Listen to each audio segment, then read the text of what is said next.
안녕하십니까? 칸중국 코리아 진태산입니다. 최근 웨이보에서 여러분은 지금 얼마나 가난해졌나요? 라는 주제가 뜨거운 토론을 불러일으켰습니다. 그중 핑하오판, 즉 추천 음식을 여러 사람이 함께 주문해 같은 지역으로 보내는 방식이 인기 있는 답변 중 하나가 되었습니다. 네티즌 짜장면은 내 경제 수준은 이제 눈 뜨면 피나오판을 찾아야 하는 수준이 되었다고 탄식했습니다. 알려진 바에 따르면 피나오판의 가격은 매우 저렴합니다. 한 그릇 덮밥이 2.9위안, 한 잔 밀크티가 1.9위안입니다. 비록 피나오판이 식사용 핀도더라고 불리지만 소비자들은 주문한 음식이 재활용한 음식이거나 저렴한 품질일 것에 대한 우려가 많습니다. 피나오판은 메이트안에서 출시한 저가 외식 서비스로 15위안 이하의 시장 공백을 채우는 것을 목표로 합니다. 저렴한 가격은 특히 경제적 압박을 받는 젊은이들에게 큰 인기를 끌고 있습니다. 피나오판의 저렴한 가격은 그 운영 방식과 밀접한 관련이 있습니다. 메이트안은 공동구매 방식을 통해 배송 및 상인의 비용을 절감합니다. 사용자는 다른 사람과 함께 주문을 공유해야 하며 상인은 한 번에 많이 만들기 때문에 시간과 인건비를 줄일 수 있습니다. 배달 기사들은 여러 주문을 동시에 배달해야 하므로 불만이 많습니다. 더 심각한 문제는 일부 상인이 피나오판에 특가 상품을 제공하면서 저렴한 가격 전략에 맞추기 위해 음식의 양이나 품질을 줄이는 경우가 있다는 점입니다. 배달원들은 온라인에 글을 올려 피나오판에서 주문해서 먹지 말라고 권고합니다.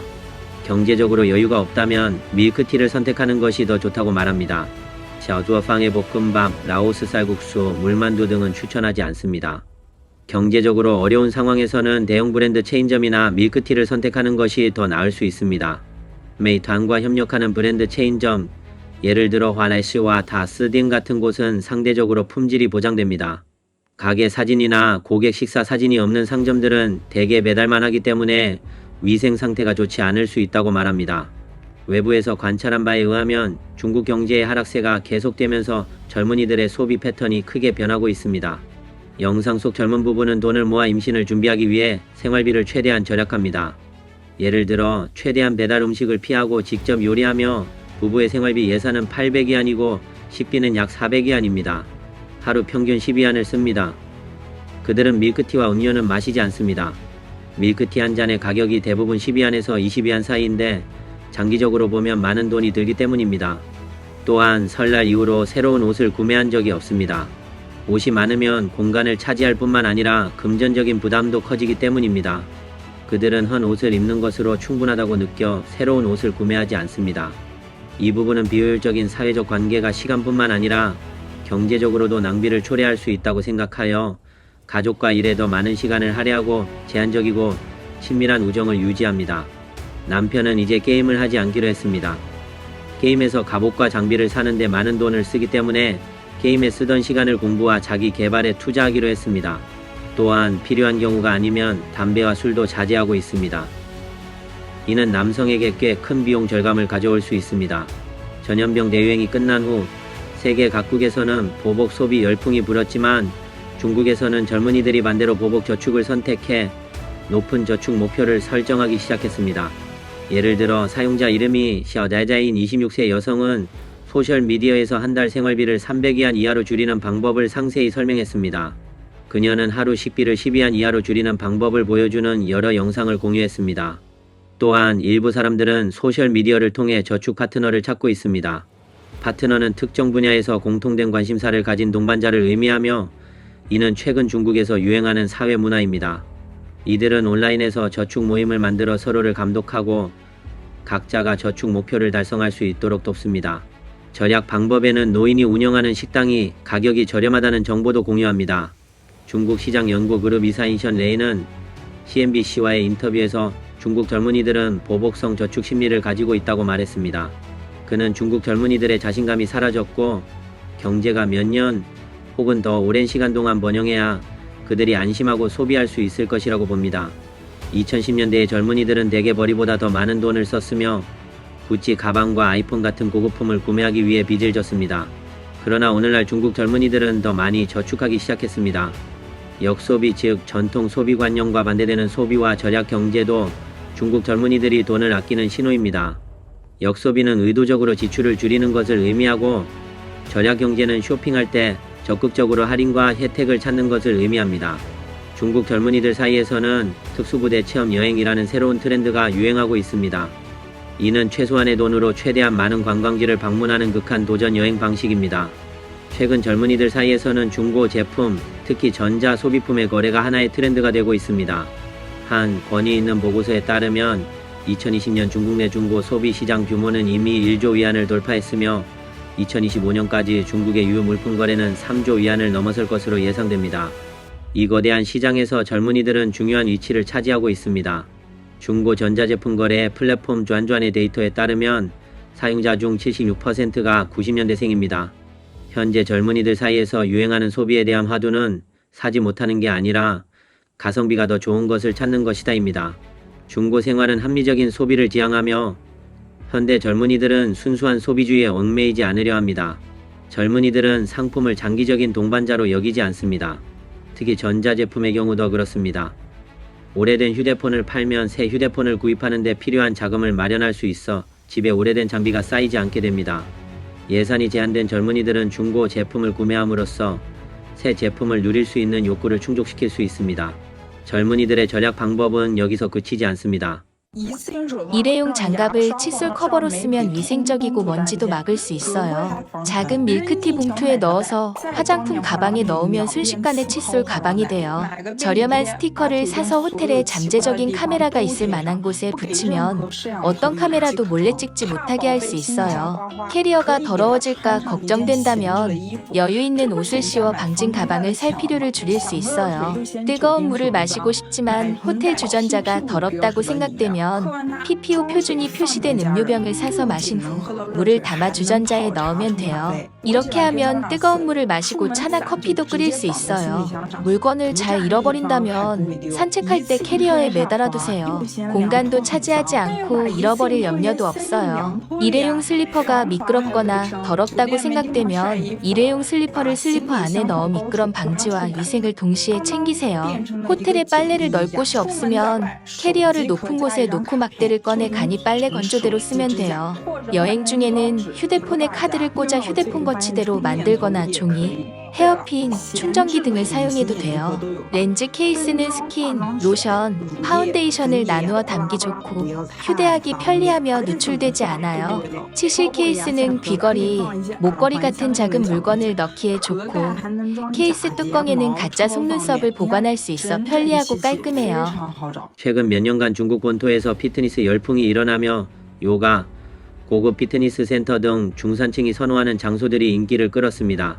그러나 경제 침체가 지속되면서 중산층은 지출을 줄이기 시작했고 이러한 피트니스 센터들도 경제 불황의 영향을 피할 수 없었습니다. 많은 소비자들이 피트니스 카드를 구매하고 수업을 등록했으나 이제는 경제적으로 어려운 젊은이들에게 큰 부담이 되었습니다. 이런 상황에서 많은 젊은이들은 큰 비용을 들이지 않고 운동을 유지하는 방법을 모색하고 있습니다. 그래서 그들은 빈곤 헬스라는 새로운 방법을 개발했습니다. 예를 들어 집에서 대용량 식용유통을 케틀벨로 사용하고 생수병을 덤벨로 사용하는 방법이 있습니다. 이 방법들은 추가 비용이 들지 않습니다. 또한 일부 젊은이들은 중고 플랫폼에서 대학 피트니스 센터를 찾아 더 저렴한 가격으로 운동을 즐기기도 하고 일부는 커뮤니티 피트니스 센터에서 운동하기를 선택합니다. 상업 피트니스 센터에 비해 시설과 환경이 떨어질 수 있지만 가격이 저렴합니다. 더불어 한 켤레의 러닝화만으로도 매일 달리기를 통해 운동을 할 수 있습니다. 이러한 방법들의 핵심은 돈을 아끼는 것입니다. 한편 일부 젊은이들은 전문 트레이너의 지도를 받기를 원합니다. 이를 위해 프리랜서 트레이너라는 새로운 피트니스 모델이 일선 도시에서 점점 인기를 끌고 있습니다. 예를 들어 베이징의 젊은 여성 리니는 지인의 추천으로 한 여성 프리랜서 트레이너를 찾아냈으며 각 수업당 260위안, 체험 수업은 반값인 130위안을 지불합니다. 이 방식은 기존 피트니스 센터에 비해 훨씬 저렴합니다. 이전에는 개인 트레이너를 고용하려면 수십 회의 수업을 구매하고 수천 위안을 지불해야 했으며 피트니스 카드를 발급받아야 했습니다. 그러나 프리랜서 트레이너 모델은 피트니스 센터의 중개비용을 없애고 수업당 요금만 지불하면 되기 때문에 초기 비용이 줄어들고 피트니스 센터가 도망갈 위험도 감소시킵니다. 왜 중국의 젊은이들이 점점 더 신중하게 돈을 쓸까요? 용주경신의 중국 연구 부국장 크리스토퍼 베더는 CNBC와의 인터뷰에서 젊은이들은 다른 사람들과 마찬가지로 경제 상황이 좋지 않다고 느낍니다. 중국인민은행의 최근 보고서에 따르면 2024년 1분기 가계 위안화 예금 총액은 전년 동기 대비 11.8% 증가했다라고 말했습니다. 동시에 노동시장의 긴장이 젊은이들의 어려움을 가중시키고 있습니다. 상하이 뉴욕 대학의 조교수 자미아오도 사람들이 돈을 쓰지 않는 것은 현실이라고 말했습니다. 그녀는 일부 젊은이들은 일자리를 찾지 못하거나 소득을 늘리는데 어려움을 겪고 있어 소비를 줄일 수밖에 없다고 덧붙였습니다. 팬데믹 이후 중국 본토의 졸업생 취업률은 점차 하락했습니다. 지난달 자오핀닷컴이 발표한 2024년 대학생 취업력 조사 보고서에 따르면 졸업생의 48%만이 비공식적인 고용 통보를 받았으며 이는 전년 동기 대비 2.4% 감소한 수치입니다. 동시에 졸업생의 느린 취업과 프리랜서 비율은 지난해 18.9%, 13.2%에서 올해 19.1%, 13.7%로 증가했습니다. 중공 당국은 실업이라는 용어를 피하기 위해 느린 취업, 경량 취업, 기존의 형식에 얽매이지 않는 자유로운 취업, 자영업 경제 등의 용어를 사용해 혼란을 일으키고 있습니다. 조사에 따르면 90%의 졸업생이 좋은 일자리를 찾는 것에 집착하지 않고 단지 일자리를 찾는 것을 더 선호합니다. 3선 이하 도시에서 계약을 체결하는 비율도 증가하고 있으며 이는 전체 계약의 4분의 1을 차지합니다. 외부 관찰에 따르면 중국의 경제 성장 둔화와 함께 개방과 기회가 줄어들면서 많은 젊은이들이 탕핑을 선택하고 있습니다. 이들은 생활의 큰 압박에 직면해 10가지를 하지 않는 청년이 되고 있습니다. 이들은 헌혈하지 않고 기부하지 않으며 결혼하지 않고 아이를 낳지 않으며 집을 사지 않고 복권을 사지 않으며 주식시장에 투자하지 않고 펀드를 사지 않으며 노인을 돕지 않고 감동하지 않습니다. 그들은 강제 장기 이식을 두려워해 헌혈을 하지 않으며 자신도 먹고 살기 힘들기 때문에 기부를 하지 않습니다. 또한 많은 기부금이 횡령되거나 사치에 사용된다고 생각합니다. 이러한 어려운 현실은 젊은이들이 더 이상 노력하지 않고 단순한 삶을 추구하게 만들었습니다. 젊은이들이 결혼하지 않는 것보다 더 무서운 현상이 왔어요. 뭔지 아시나요? 현재 젊은이들은 결혼하지 않을 뿐만 아니라 소비도 하지 않아요. 첫째로, 그들은 집을 사지 않아요. 둘째로, 고급 소비를 하지 않아요. 지금 젊은이들의 일반적인 상태는 남자들은 고급 백주를 마시지 않고 여자들은 명품 가방을 사지 않아요. 이는 매우 무서운 저욕망 사회가 다가오고 있다는 신호입니다. 그 원인은 세 가지 큰 문제 때문이에요. 부모님의 평생 저축을 다 써서 집을 사는 데 쓰고 그 후 몇십 년 동안 매일 눈을 뜨면 대출을 어떻게 갚을지 걱정해야 해요. 이렇게 되면 행복한 삶을 어떻게 이야기할 수 있을까요? 집을 사는 것은 평생의 빚을 지는 것과 같으며 높은 집값은 젊은 세대의 행복을 억누르는 큰 요인이 되었어요. 또한 아이를 키우는데 매달 월급의 많은 부분이 들어가고 병원에 한번 다녀오면 주머니가 텅 비게 됩니다.